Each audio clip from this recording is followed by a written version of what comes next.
Esta mañana hemos tenido un simposio, una discusión sobre los avances que implica la tecnología de Pentacam y Keratograph 5M en cirugía de catarata y corneal.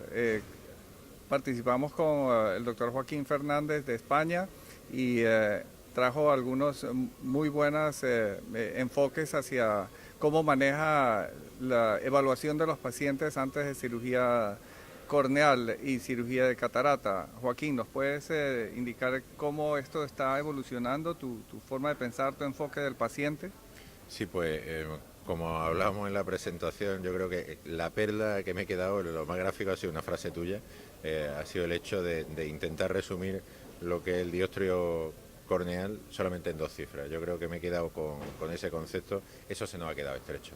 A día de hoy necesitamos mucha más información corneal y sobre todo, como también hablábamos al principio, yo creo que la dimensión que debemos de tener es la de no operar más, sino conseguir equipos que no hagan operar menos, o sea, que no hagan operar exactamente lo que hay que operar, intentar reducir al máximo el paciente descontento, porque es el paciente satisfecho el que nos va a hacer de embajador de marca, y ya no es una cuestión meramente ética, que todos la llevamos dentro, sino también de tipo mercantil, ¿no? El hecho de que podamos conseguir cada vez más marca fuerte y prestigio para nosotros. Y para eso es absolutamente clave el ajustar al máximo en pacientes de cirugía refractiva y en pacientes implantológicos esa satisfacción, ese target, llevar al máximo de evidencia que se pueda conseguir, como a día de hoy lo tenemos con Pentacam, el máximo de seguridad al paciente y desde luego todo ello con una coste-efectividad. Probablemente la mezcla de esos dos equipos, de Keratograph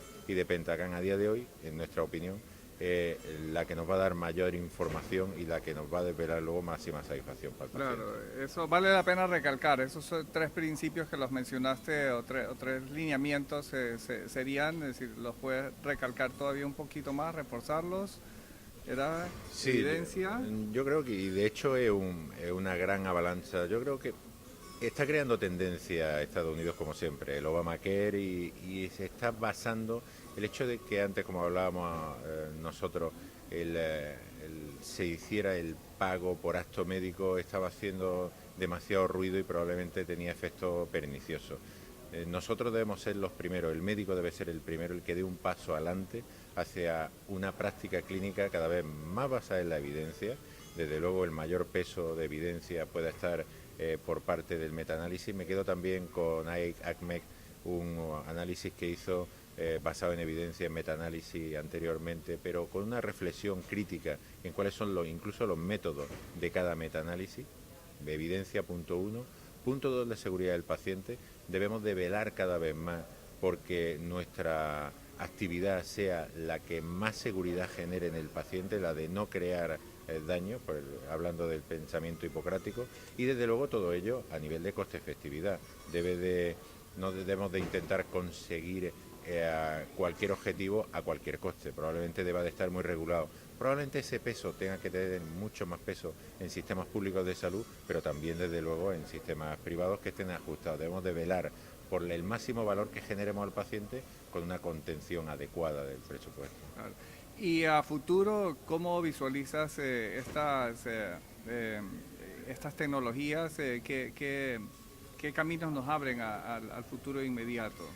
Pues también ha sido nombrado el próximo paper que vamos a tener en American Journal of Ophthalmology de Douglas Koch. Yo creo que hace una revisión, es una reflexión, yo creo que deja ese paper un poco para la historia, para generar historia.